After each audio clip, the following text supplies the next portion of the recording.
사도신경으로 신앙 고백하도록 하겠습니다. 전능하사 천지를 만드신 하나님 아버지를 내가 믿사오며 그 외아들 우리 주 예수 그리스도를 믿사오니 이는 성령으로 잉태하사 동정녀 마리아에게 나시고 본디오 빌라도에게 고난을 받으사 십자가에 못 박혀 죽으시고 장사한 지 사흘 만에 죽은 자 가운데서 다시 살아나시며 하늘에 오르사 전능하신 하나님 우편에 앉아 계시다가 저리로서 산자와 죽은 자를 심판하러 오시리라. 성령을 믿사오며 거룩한 공회와 성도가 서로 교통하는 것과 죄를 사하여 주시는 것과 몸이 다시 사는 것과 영원히 사는 것을 믿사옵나이다. 아멘. 교동문 135번 성령 강림에 대한 첫 번째 말씀입니다. 그의 위에 여호와의 영 곧 지혜와 총명의 영이요 모략과 재능의 영이요 지식과 여호와를 경외하는 영이 강림하시리니 오직 하나님이 성령으로 이것을 우리에게 보이셨으니 성령은 모든 것 곧 하나님의 깊은 것까지도 통달하시느니라. 내가 아버지께 구하겠으니 그가 또 다른 보혜사를 너희에게 주사 영원토록 너희와 함께 있게 하리니 그는 진리의 영이라. 보혜사 곧 아버지께서 내 이름으로 보내실 성령 그가 너희에게 모든 것을 가르치고 내가 너희에게 말한 모든 것을 생각나게 하리라. 오직 성령이 너희에게 임하시면 너희가 권능을 받고 예루살렘과 온 유대와 사마리아와 땅끝까지 이르러 내 증인이 되리라 하시니라. 아멘. 5월 24일 예수님께서 부활하신 지 6주째가 되는 오늘 주일입니다. 같이 머리 숙여 기도하면서 예배를 시작하도록 하겠습니다.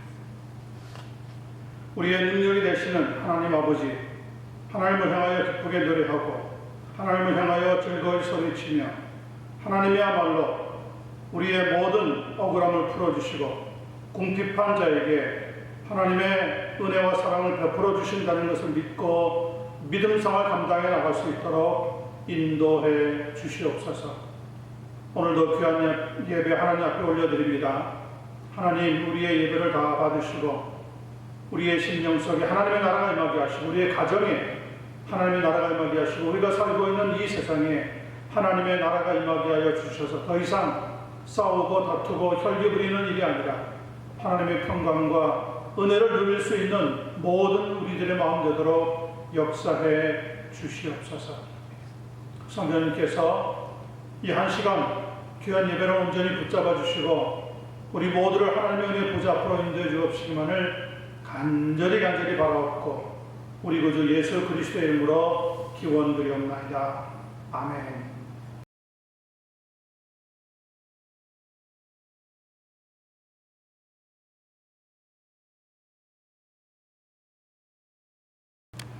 하나님 말씀 나누도록 하겠습니다. 하나님 말씀은 요한복음 21장 15절로부터 19절 초반까지가 되겠습니다. 신약성경 네 번째 복음서입니다. 185페이지입니다. 제가 여러분들이 찾으셨으면 하나님 말씀 봉독에 올리겠습니다. 21장 요한복음 15절부터 말씀을 읽습니다.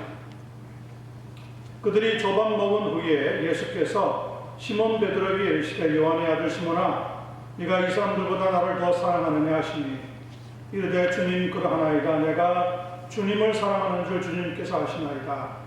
이르시되 내 어린 양을 먹이라 하시고 또 두 번째 이르시되 요한의 아들 시몬아 네가 나를 사랑하느냐 하시니 이르되 주님 그러하나이다. 내가 주님을 사랑하는 줄 주님께서 아시나이다. 이르시되 내 양을 치라 하시고 세 번째 이르시되 요한의 아들 시몬아 네가 나를 사랑하느냐 하시니 주께서 세 번째 네가 나를 사랑하느냐 하시므로 베드로가 근심하여 이르되 주님 모든 것을 아시오매 내가 주님을 사랑하는 줄을 주님께서 아시나이다. 예수께서 이르시되 내 양을 먹이라.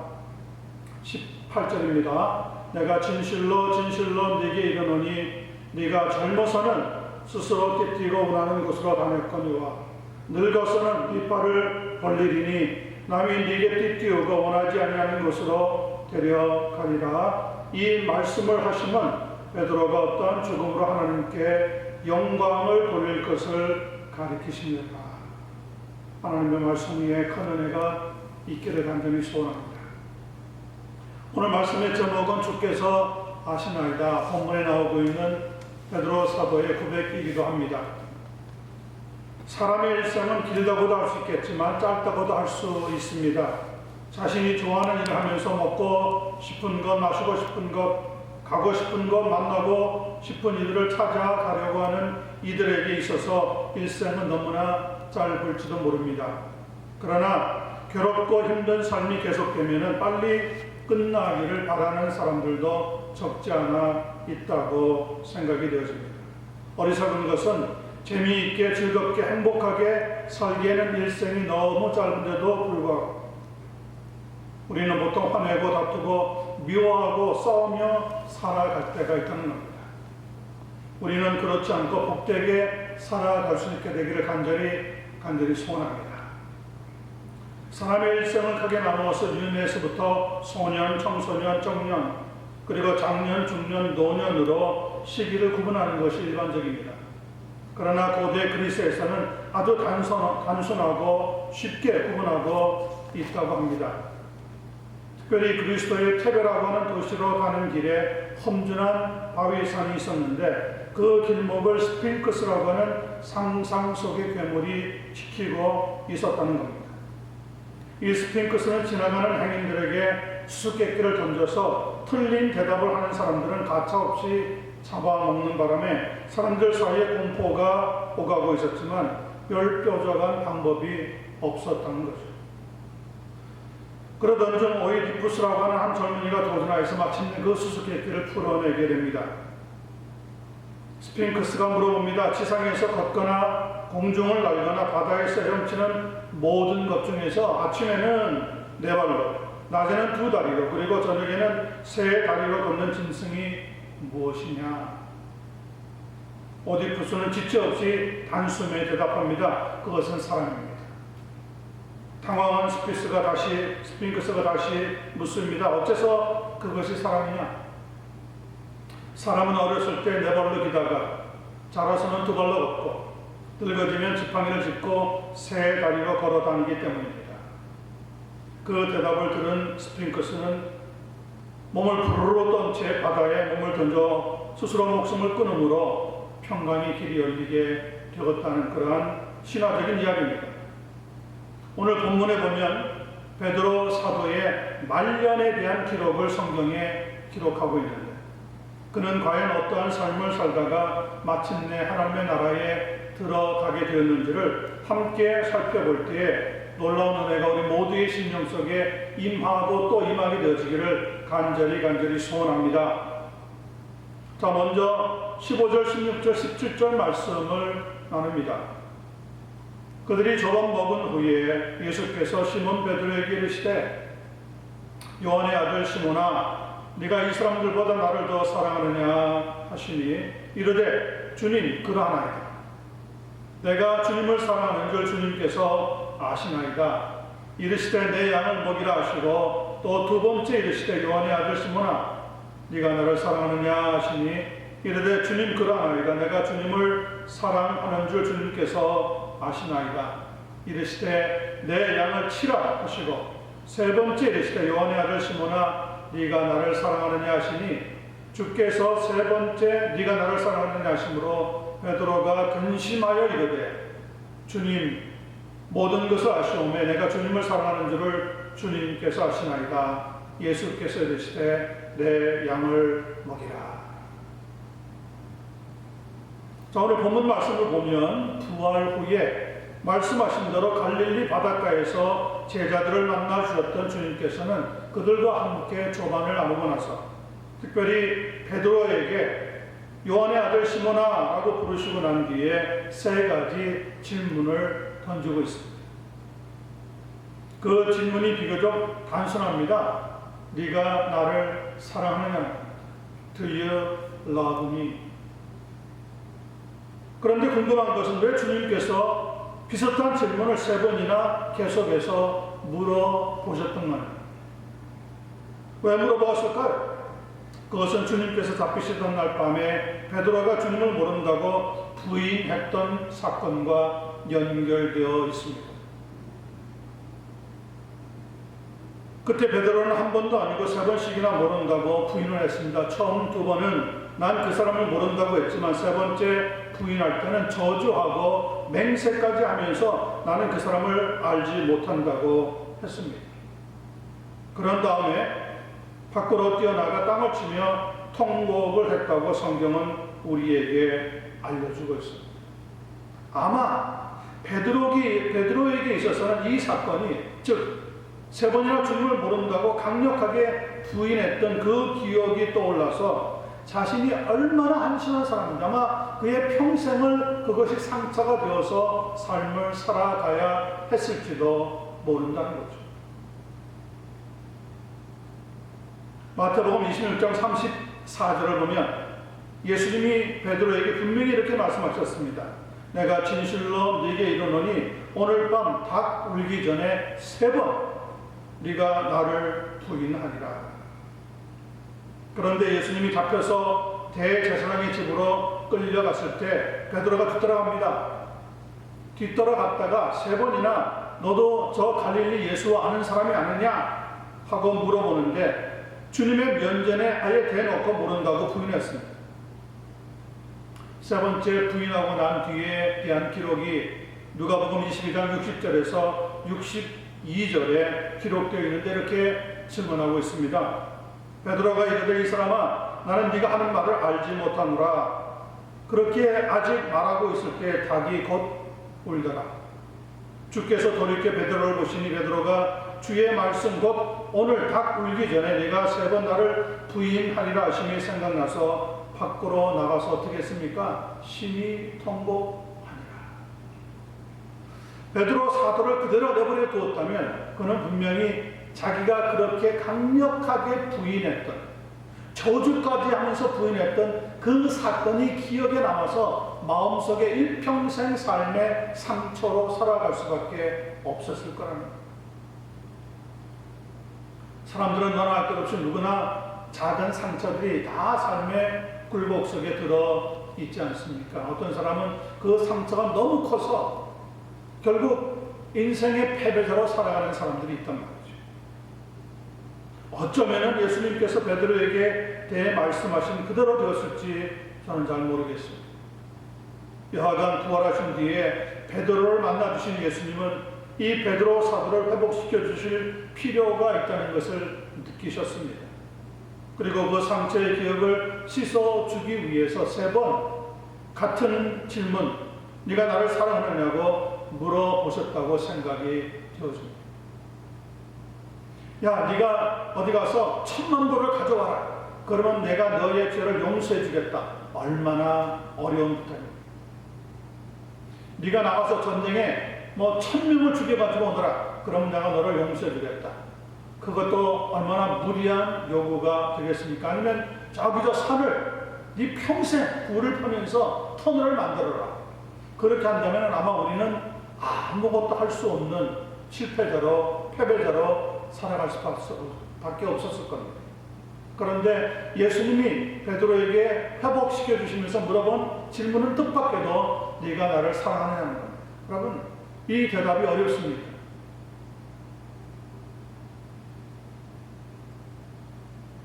그래서 베드로는 내가 주를 사랑하나이다 고백을 하게 된다는 겁니다. 우리의 성경을 가만히 보면 그냥 똑같은 단어로 사랑하느냐 되어 있기 때문에 그 의미가 크게 부각되지는 않습니다.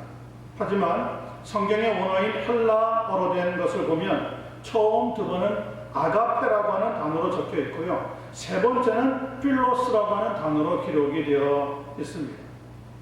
특별히 이 헬라어에는 사랑의 의미를 단계적으로 나누어서 4가지로 구별하고 있는데 그 첫 번째는 에로스라고 하는 사랑입니다. 에로스라고 하는 사랑은 이성 간의 사랑을 의미합니다. 2번째 사랑은 스토르게라고 하는 사랑입니다. 이것은 2번째 가족 간에 나누는 사랑을 의미하는 겁니다.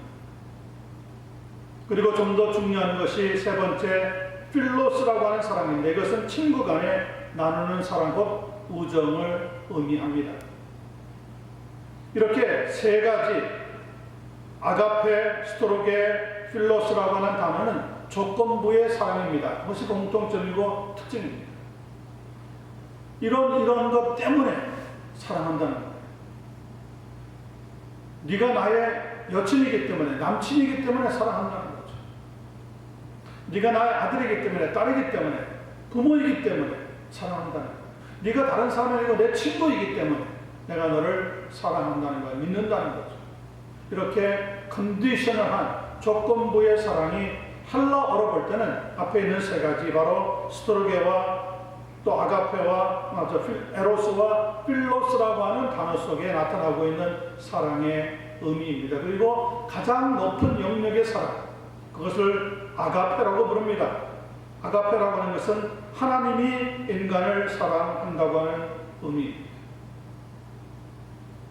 그리고 이 아가페의 사랑의 특징은 unconditional, 무조건적인 사랑이다.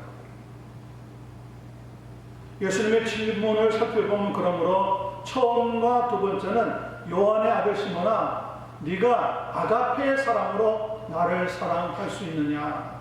아가파스메, 하나님의 사랑으로 나를 사랑할 수 있느냐?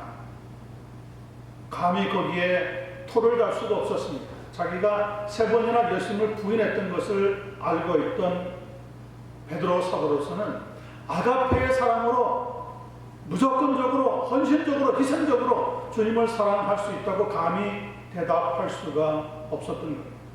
그래서 첫 번째와 2번째 질문에 대해서 베드로는 뭐라고 얘기하느냐? 주님 그러하나이다. 내가 주님을 사랑하는 줄 주께서 아시나이다.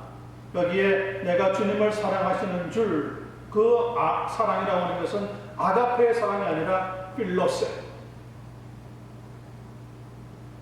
친구와 친구 간에 가장 깊이 나눌 수 있는 우정의 사랑, 그 사랑으로는 주님을 사랑할 수 있습니다. 이렇게 대답을 했다는 거죠. 아가파스메, 예수님이 처음에 아가페의 사랑으로 나를 사랑할 수 있겠느냐? 그랬더니 베드로는 필로세, 아닙니다. 아가페의 사랑은 아닙니다. 그러나 친구와 친구가 서로 사랑을 나눌 수 있는 필로스의 사랑으로는 주님을 사랑할 수 있습니다. 이렇게 대답을 하게 되었다는 거죠. 그래서 세 번째 예수님이 다시 물어봅니다. 요한의 아들 시몬아, 네가 나를 사랑하느냐? 그때 사랑은 필로스의 사랑입니다. 네가 나를 그렇다면은 아가페의 사랑으로는 사랑할 수 없다고 대답하니까, 그렇다면 나를 필로스의 사랑으로는 사랑할 수 있겠느냐? 그때 베드로는 근심을 하면서도 주님, 모든 것을 아시오며 내가 주님을 사랑하는 줄 주님께서 아시나이다 대답을 합니다. 그때 그 대답은 이래, 필로스의 사랑으로는 주님을 사랑하겠습니다, 이렇게 고백을 하게 되었다는 거죠. 아가파스메 no 필로스, 아가파스메 no 필로스, 필로스 yes 필로스.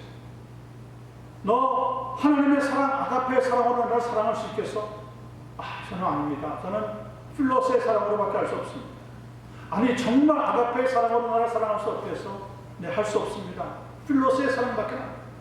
그래, 그렇다면 정말 필로스의 사랑으로는 나를 사랑할 수 있겠느냐? 네, 주님, 세 번째 물어보시니까 대답하겠습니다. 필로스의 사랑으로는 주님을 사랑하겠습니다. 이런 고백이 질문 속에, 대답 속에 오가고 있다는 겁니다. 옛말에 내리사랑은 있어도 치사랑은 없다고 했습니다. 부모가 자식을 위하는 마음은 많이 있지만 자식이 부모를 위하는 마음은 그렇게 많이 가질 수가 없다고 하는 겁니다. 사람이 결코 먼저 하나님을 사랑할 수는 없습니다. 그래서 하나님이 먼저 우리를 사랑해 주시는 겁니다. 그것이 하나님의 사랑. 그 하나님의 사랑이 가장 잘 나타나고 있는 것이 십자가에서 예수님이, 하나님의 아들이 우리의 죄를 위하여 언컨디셔널하게, 우리가 아무것도 하지 않았는데 우리의 죄를 담당하시고 죽어 주신 그 사랑이죠. 그것이 아가페의 사랑입니다. 베드로의 부인과 배신에도 불구하고 예수님께서는 그와 같은 베드로를 사랑으로 받아주고 회복시켜 주셨답니다. 여러분, 우리가 살아가면서 가장 필요한 것, 우리의 모든 관계를 회복시킬 수 있는 것, 그것은 무엇일까요? 사랑입니다. 사랑으로만 회복이 되어집니다. 자식이 부모에게 잘못했어요, 아버지, 어머니 사랑합니다 하면은 부모는 거기에 다 녹아내립니다. 하나님이 우리를 먼저 사랑해 주셨기에 우리도 하나님을 사랑할 수 있게 된다는 거죠. 요한의 아들 시몬아, 네가 나를 사랑하느냐? 정말 얼마나 진지한 질문입니까? 베드로는 처음 또 두 번째 자신이 없었습니다. 그래서 필로스의 사랑으로밖에 사랑할 수 없습니다. 내가 주님을 사랑하는 줄 주님 아시지 않습니까? 그렇게밖에 사랑할 수 없습니다. 그래서 예수님이 사랑의 단계를 낮추시는 거예요. 우리가 하나님께로 올라올 수 없기 때문에 주님이 우리에게 찾아오셔서 자신의 사랑을 낮추시는 거예요. 그래, 좋다. 그러면 네가 말하는 그 필로스의 사랑으로는 확실하게 나를 사랑할 수 있느냐? 이번에는 배반하지 아니하고 부인하지 아니하고, 네, 주께서 내가 주님을 사랑하는 줄 아시지 않습니까? 요한일서 4장 7절과 10절은 똑같은 교훈의 말씀을 우리에게 이렇게 알려주고 있습니다. 사랑하는 자들아, 우리가 서로 사랑하자. 사랑은 하나님께 속한 것이니 사랑하는 자마다 하나님으로부터 나서 하나님을 알고, 사랑하지 아니하는 자는 하나님을 알지 못하느니 이는 하나님은 사랑이십니다. 하나님의 사랑이 우리에게 이렇게 나타난 바 되었으니 하나님이 자기의 독생자를 세상에 보내심은 그로 말미암아 우리를 살리게 하시니라. 사랑은 여기 있나니 우리가 하나님을 사랑한 것이 아니요 하나님이 우리를 사랑하사 우리 죄를 속하기 위하여 화목 제물로 그 아들을 보내셨습니다. 그러므로 사랑하는 자들아, 하나님이 이같이 우리를 사랑하셨은즉 우리도 서로 사랑하는 것이 마땅하니라. Dear friend, since God so loved us, we also ought to love one another. 우리가 서로 사랑해야 되지 않겠나? 오직 사랑으로만 우리의 죄가 용서받는다는, 우리의 지난 날의 실수가 회복되어진다는 거예요. 이렇게 자신의 사랑을 고백했던 베드로 사도는 이날로부터 약 30여 년이 흐른 다음에 베드로 전서를 기록하게 됩니다. 아마 나이가 70이 넘은 노인이 되었을 때일 것 같습니다. 베드로전서 4장 7절과 8절을 통하여서 이렇게 권면해주고 있습니다. 만물의 마지막이 가까웠으니 그러므로 너희는 정신을 차리고 근신하여 기도하라. 무엇보다도 열심히 서로 사랑할지니 사랑은 허다한 죄를 덮느니라. 사랑이 아니었다면 어떻게 베드로 사도가 다시 명예롭게 회복될 수가 있었겠습니까? 겁장이같이 부인하고 모른다고 딱 대면 예수님의 얼굴을 마주보면서도 잡아떼고 나중에는 저주까지 하면서 이 사람을 모른다고 달아났던 베드로가 회복되어서 하나님의 종이 되고 쓰임받았던 것은 바로 예수님이 그에게 보여주셨던 사랑의 의미가 있다는 겁니다. 성도 여러분, 사랑입니다. 사랑밖에는 우리를 온전히 회복시켜줄 것이 없습니다.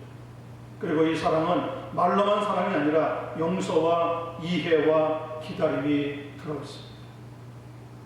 여러분, 하나님을 그렇게 사랑하시면서 우리 주변에 있는 이들을 그런 하나님의 사랑으로 우리 주님과 같이 이해하고 용서하고 기다려줄 수 있는 신앙생활을 하면서 승리할 수 있게 되기를 간절히 축원합니다. 아멘. 두 번째 보겠습니다. 두 번째는 네가 나를 사랑하느냐 하는 질문 세 번을 거치고 나서 예수님이 들려주셨던 권면의 말씀입니다. 부탁의 말씀입니다. 15절, 16절, 17절에 각각 마지막 부분에 들어있습니다. 뭐라고 얘기합니까? 베드로가 내가 주님을 사랑하는 줄 주님께서 아시나이다 고백하고 나니까 15절 끝에 이렇게 말씀하고 있습니다. 이르시되 내 양을 먹이라 하시더라. 또 베드로가 내가 주님을 사랑하는 줄 주님께서 아시나이다 고백하니 16절 마지막 부분에 이렇게 말씀합니다. 이르시되 내 양을 치라 하시더라. 세 번째, 다시 내가 나를 사랑하느냐 물어볼 때 베드로가 내가 주님을 사랑하는 줄 주님께서 아시나이다 고백하니 17절 마지막에 예수님이 세 번째 이렇게 권면합니다. 예수께서 이르시되 내 양을 먹이라. 똑같이 양이라고 하는 단어를 사용하고 있지만 역시 헬라어 성경을 살펴보면 처음에는 아르니온이라고 되어 있습니다. 두 번째는 프로베이션이라고 되어 있습니다. 그리고 세 번째는 프로바톤이라고 되어 있습니다. 그러니까 내 양을 먹이라, 내 양을 치라, 내 양을 먹이라 할 때 똑같은 양이 아니라 각각 양을 구별하여서 예수님이 권면의 말씀을 주고 있더라는 거죠. 번역하자면은 아르니온이라고 하는 양은 갓 태어난 새끼 양을 의미합니다. 그리고 조금 자란 채고 큰 양을 프로베이션이라고 합니다. 그리고 아주 많이 자란 큰 양을 가리켜서 프로바톤이라고 부르는 거죠. 구약 성경이나 신약 성경을 보면 주님께서는 우리와의 관계에 대해서 목자와 양의 관계로 설명할 때가 많이 있습니다. 물론 나는 포도나무야 가지니 라고 그 직접적인 관계를 설명하는 것도 있지만 그러나 대부분은 목자와 양의 관계로 우리를 설명해 놓고 있습니다. 요한복음 10장 14절 15절을 봅니다. 나는 선한 목자라. 나는 내 양을 알고 양도 나를 아는 것이 아버지께서 나를 아시고 내가 아버지를 아는 것 같으니 나는 양을 위하여 어떻게 한다고요? 목숨을 버리라. 그런데 양을 치는 데 있어서 선한 목자만 있는 것이 아니라 사꾼 목자도 있다. 선한 목자와 사꾼 목자의 차이는 평소에는 구별이 안 됩니다. 그런데 맹수가 나타나서 달라들 때에 나타납니다. 선한 목자는 양들을 위하여 목숨도 버립니다. 그러나 사꾼 목자는 목자가 아니기 때문에 또 양도 재앙이 아니기 때문에 자기가 살기 위해서 이리가 오는 것을 보면 양을 버리고 달아난다고 했습니다. 이기 때문에 양을 돌보지 않는 것.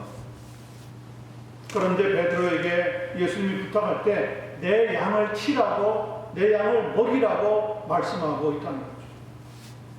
그렇다면 양들에게는 무엇을 먹여야 한다는 거예요? 먼저 베드로전서 2장 2절을 살펴봅니다. 갓난 아기들 같이 순전하고 신령한 젖을 사모하라. 이는 그로 말미암아 너희로 구원에 이르도록 자라게 하려 함이라. 그러니까 새끼 양, 우리가 예수님을 막 믿었을 때, 새 신자로 등록되었을 때 우리가 처음 해야 되는 것은 젖을 먹는 단계라는 거죠. 혹은 부드러운 이유식이나 우유를 먹어야 하는 단계라는 거예요. 내가 먹는 것이 아닙니다. 엄마가 나를 피딩 해주는 거죠. 그 수유를 해주는 겁니다. 그리고 두 번째는 고린도전서 3장 2절의 말씀을 살펴봅니다. 내가 너희를 젖으로 먹이고 밥으로 아니하였노니 이는 너희가 감당하지 못하였음이니와 지금도 못하리라. 그러니까 조금 성장해서 다음 단계에 들어가면 밥과 같이 좀 단단한 음식을 내가 스스로 떠먹게 되어진다는 거예요. 그러니까 초보 단계에서 이제는 좀 자란 중년의 단계로 들어가게 된다는 거죠. 세 번째, 히브리서 5장 12절 14절 말씀입니다. 때가 오래되었으므로 너희가 마땅히 선생이 되었을 터인데 너희가 다시 하나님의 말씀의 초보에 대하여 누구에게서 가르침을 받아야 할 처지이니 단단한 음식은 못 먹고 젖이나 먹어야 할 자가 되었도다. 이는 젖을 먹는 자마다 어린아이니 의의 말씀을 경험하지 못한 자여 단단한 음식은 장성한 자의 것이니 그들은 지각을 사용함으로 연단을 받아 선악을 어떻게 하는 사람이라고요? 분별하는 자라. 그리고 장성하도록 성장해지고 나면 단단한 음식을 먹되 선악을 분별하는 것처럼 음식도 분별하여서 건강한 음식, 즉 딱딱한 음식을 먹던 단계에서 이제는 건강한 음식, 즉 영양 음식을 선택해서 먹어야 한다는 거예요. 양을 키우는 단계도 이와 아주 비슷합니다. 어린 새끼일 때는 어미 젖을 먹으면서 자라납니다. 좀 커지면 부드러운 사료를 주어서 자라게 해줍니다. 그리고 아주 큰 놈이 되면 방목을 해서 스스로 성장해 나갈 수 있도록 돕게 되는 거죠. 그렇게 먹이고 치고 또 먹이는 과정을 반복해서 거치게 되면 그 나중 결과는 어떻게 된다는 겁니까? 시편 23편 1절과 2절은 우리에게 대답해주고 있습니다. 여호와는 나의 목자시니 내가 부족함이 없으리로다. 그가 나를 푸른 초장에 누이시며 쉴만한 물가로 인도하시는도다. 이렇게 우리가 하나님의 말씀에 꼴을 먹고 또 먹고 분별할 줄 아는 지혜를 가지고 선악을 구분하면서 믿음 생활을 감당해 나갈 때 결국에 그 결과는 모든 것이 부족함이 없는 그런 삶으로 복을 누리며 살아가게 되어진다는 거죠. 부족함이 없는 삶, 곧 고요하고 평강을 누리는 삶을 살아갈 수 있게 된다는 의미입니다. 작년에 저는 캄보디아를 방문하고 돌아온 적이 있습니다. 아주 순박한 사람들이 사는 평화로운 그러한 동네였습니다. 그 동네에 전 국민의 25%에 해당하는 200만 명 정도를 학살했던 캄보디아의 킬링 필드라고 부르게 만들었던 주범 폴 포트가 죽어 있었어요. 그가 죽었을 때의 사진을 보니까 남루한 옷에 헝클어진 머리에다가 반쯤 벌어진 입 그리고 솜으로 틀어막은 코를 보면은 인간 백정치고는 초라하기 그지 없어 보였습니다. 아니 한 나라를 쥐락펴락하고 그의 권력으로 수많은 사람들을 공포에 집어넣었던 폴포트라고 하는 사람도 죽을 때 보니까 사꾼 목자라는 것이 드러났더라고요. 사꾼 목자이기 때문에 양들을, 국민들을 평강으로 인도해 주지 못하고 공포로 그의 일생을, 그의 통치를 이끌어 나갔다는 거죠. 그러나 예수님은 그렇지 않습니다. 요한복음 10장 10절에 보면 우리의 선한 목자가 되시는 예수님은 자기의 양들을 이렇게 역사해 주신다고 말씀하고 있습니다. 도둑이 오는 것은 도둑질하고 죽이고 멸망시키려는 것뿐이요 내가 온 것은 양으로 생명을 얻게 하고 더 풍성히 얻게 하려 함이라. 아멘. 더 풍성한 삶을 누리면서 말씀의 양육을 받고 말씀의 꼴을 먹고 행복을 누리며 살아갈 수 있는 그런 복과 기쁨이 넘치는 복된 삶이 되어지기만을 예수님의 이름으로 간절히 축원합니다. 세 번째 말씀 살펴보겠습니다. 18절로부터 19절 초반입니다. 내가 진실로 네게 이르노니 네가 젊어서는 스스로 띠뛰고 원하는 곳으로 다녔거니와 늙어서는 네 팔을 벌리리니 남이 네게 띠띠우고 원하지 아니하는 곳으로 데려가리라. 이 말씀을 하시면 베드로가 어떠한 죽음으로 하나님께 영광을 돌릴 것을 가리키시느라. 그러니까 첫 번째 베드로 사도가 회복되는 것은 그가 부인했던, 예수님을 모른다고 거절했던 그 단계에서부터 온전히 하나님의 사랑을 통하여서 회복되어졌다는 것을 살펴보았습니다. 그리고 그에게 하나님의 양들을 돌보라고 하는 부탁의 말씀을 주시면서 하나님의 백성들이 성장하고 장성한 분량에 이르기 위해서는 반드시 필요한 것이 바로 하나님의 생명의 양식, 곧 말씀이라고 우리가 살펴보았습니다. 이런 것들이 교회를 오늘 풍성하게 만들게 되는 거죠. 그리고 오늘 본문에 보니까 마지막으로 꼭 회복되어야 되는 것이 하나 더 있습니다. 그것이 무엇입니까? 우리의 사명이 회복되어야 한다는 것. 우리의 삶이 바쁘고 시간이 없어 쫓겨다니다 보면 하나님이 주신 사명을 생각지도 못하고 생각하지도 않고 또 생각하지도 못하는 단계에 들어가서 사명을 까마득히 잊어버리고 살게 되어집니다. 그런데 오늘 본문에 보니까 베드로를 회복시켜 주셨을 때 예수님께서는 그의 사명도 회복시켜 주셨다는 것을 알 수가 있습니다. 특별히 오늘 19절에 보면 베드로가 어떠한 죽음으로 하나님께 영광을 돌릴 것을 가리키신다는 이 말씀에 대해서 베드로의 순교를 예고하신 것이라고 하는데 성경학자들은 동의하고 있습니다. 이 말씀을 들을 때 베드로 사도는 이미 40대의 중년이었을 겁니다. 그리고 약 30년이 지나서 베드로는 자신의 삶을 마치게 되어지는데 그의 말년의 삶이 어땠는지 교회의 전승은 우리에게 조용히 그리고 이렇게 알려주고 있습니다.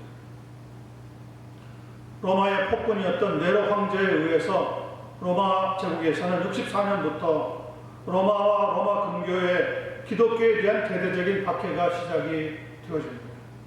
마침 로마 근교에 와 있던 베드로 사도 역시 이 급변의 소식을 듣게 되어집니다.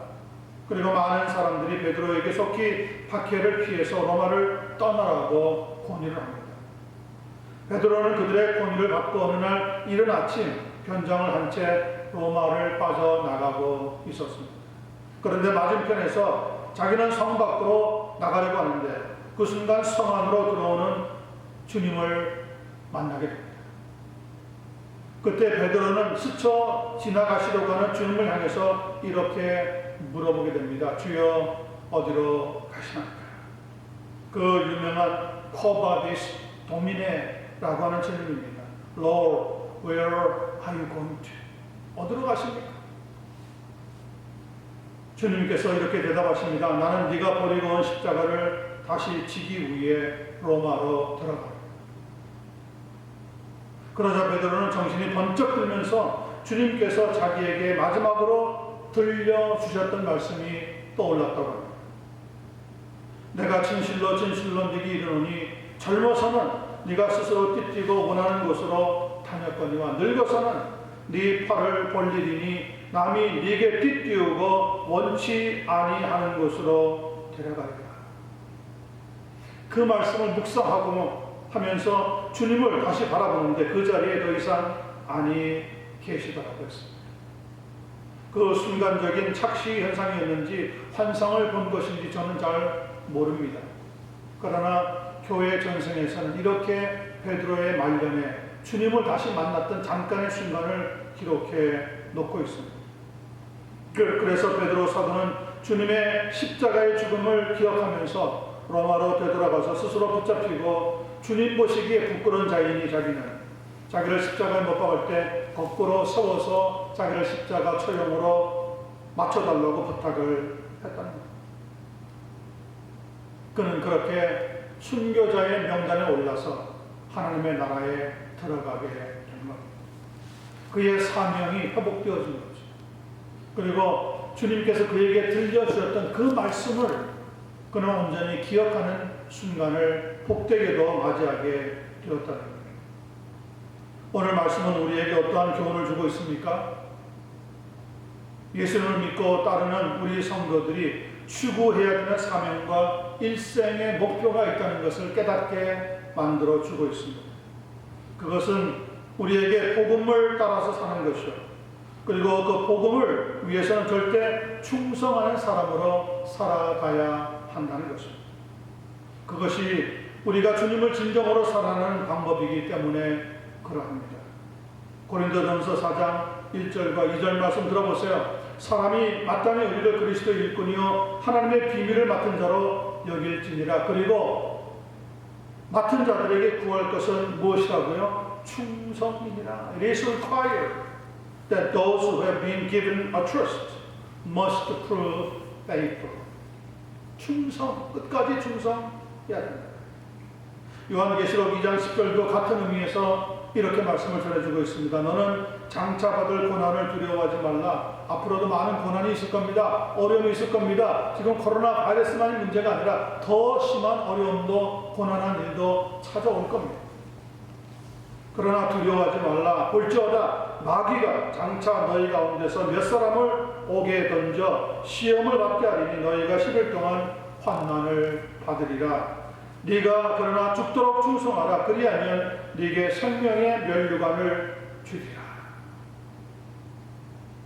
Be faithful even to the point of death, then I will give you the crown of life. 끝까지 충성하고 또 충성하라는 거죠. 바울 사도, 베드로 사도는 오늘 주님이 주셨던 이 말씀을 붙잡고 끝까지 충성해 거꾸로 십자가에 못 박힐 때까지 나아갔다는 겁니다. 여러분, 말씀을 정리합니다. 우리에게 꼭 필요한 것이 무엇입니까? 하나님의 말씀을 붙잡아야 하는 거죠. 예수님께서는 광야에 나가서 40일 동안 밤낮으로 금식하신 적이 있습니다. 금식 후에 배가 줄이게 되었습니다. 무엇이든지 보이는 것은 다 먹을 것으로 보이는 단계였을 겁니다. 그때 시험하는 자가 나타나서 예수님을 이렇게 유혹합니다. 네가 만일 하나님의 아들이었다면 If you are son of God. 이게 문제죠. 항상 우리에게 if, 만약 무엇이라. 네가 하나님의 아들이라면 명하여 이 돌들로 떡덩이가 되게 하라. 그런데 이때에도 예수님의 대답은 무엇이었습니까? 기록되었을 때 사람이 떡으로만 살 것이 아니라 하나님의 입으로부터 나오는 모든 말씀으로 살 것이니라 하였느니라. 하루 이틀이 아닙니다. 일주일 열흘이 아닙니다. 40일을 밤낮으로 줄이고 금식한 후에도 여전히 예수님의 입에서부터 흘러나온 것은 무엇입니까? 하나님의 말씀으로 살 것이니라. 이 말씀에 대해서 베드로전서 1장 13절부터 15절은 우리에게 이런 설명을 덧붙여주고 있습니다. 너희가 거듭난 것은 썩어질 씨로 된 것이 아니요 썩지 아니할 씨로 된 것이니 살아있고 항상 있는 하나님의 말씀으로 되었느니라. 그러므로 모든 육체는 풀과 같고 모든 영광은 풀의 꽃과 같으니 풀은 마르고 꽃은 떨어지되 마지막을 잘 들어보시기 바랍니다. 오직 주의 말씀은 세세토록 있도다 하셨으니 우리가 하나님 말씀을 붙잡아야 하는 이유가 그거죠. 영원토록 있단 말이죠. 세상에 있는 모든 것은 다 제한이 있고 어느 날 사라지지만 하나님의 말씀은 사라지지 아니하고 영영이 있다는 겁니다. 세세토록 있도다 하였으니 너희에게 전한 복음이 곧 이 말씀입니다. And this gospel is the word that was preached to you. 복음이 곧 하나님의 말씀이라는 거예요. 복음. 예수님이 우리에게 주신 이 복음이 곧 우리의 생명의 양식이에요. 그 복음 앞에 죽도록 충성하는 것이요. 그 복음에서는 하나님의 사랑을 우리에게 고스란히 전해주고 있으므로 우리의 인생이 다시 한번 회복되어질 수 있다는 거죠. 여러분의 일생을 어떻게 지금까지 살아오셨는지 저는 다 모릅니다. 그러나 여러분의 일생을 행복하게, 기쁘게, 그리고 복되게 살아갈 수 있는 단 한 가지 방법이 있다면 바로 그것은 예수님이 우리에게 전해주신 복음을 붙잡고 사는 겁니다. 오늘 성경 본문에 나오고 있는 베드로 사도는 예수님을 부인했습니다. 저주했습니다. 그리고 달아났습니다. 그런 사람도 주님께서 하나님의 사랑으로 다시 회복시켜 주셨다면 여러분과 제가 또 우리 주변에 있는 어떤 사람도, 우리의 자녀들도 혹 다른 길로 나갈지 모르지만 하나님께서 분명히 우리를 불러주셔서 복음 안에서 새롭게 하시고 복음 안에서 역사하시고 복음으로 살아갈 수 있는 놀라운 은혜의 삶을 허락해 주시게 될 줄로 믿습니다. 말씀을 붙잡고 그리스도 예수의 장성한 분량에 이르기를 힘쓰는 여러분과 제가 되시기를 예수님의 이름으로 간절히 축원합니다. 아멘. 기도하겠습니다. 은혜와 자비와 능력이 풍성하신 하나님 우리 아버지, 오늘 예수님의 부활 후에 6번째가 되는 주일을 맞이하면서 요한복음 21장에 나오고 있는 베드로 사도의 그 모든 회복에 대한 말씀을 살펴보게 하시니 감사합니다.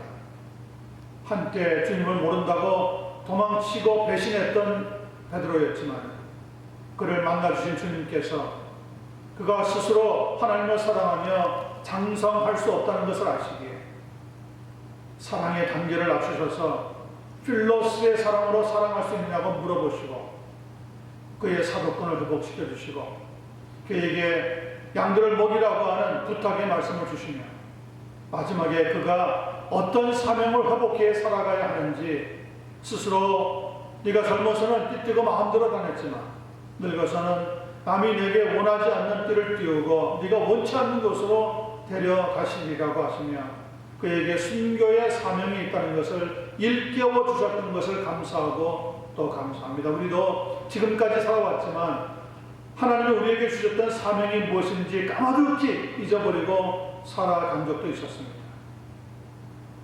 오늘 이후에 우리의 삶이 무엇을 위해 살아야 되는지 또 무엇 때문에 살아가야 하는지 깨닫고 또 깨달을 수 있는 은총을 더하여 주시고 무엇보다 우리의 삶의 사명을 회복할 수 있는 삶 가운데로 인도해 주시옵소서. 교회의 머리 되시는 예수 그리스도의 이름으로 간절히 기도드리옵나이다.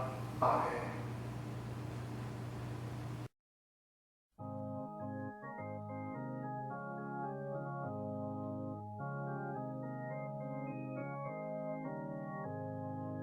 이 눈에 아무 증거 아니 배어도 믿음만을 가지고서 늘 걸으며 이 귀에 아무 소리 아니 들려도 하나님의 약속 위에 서리라.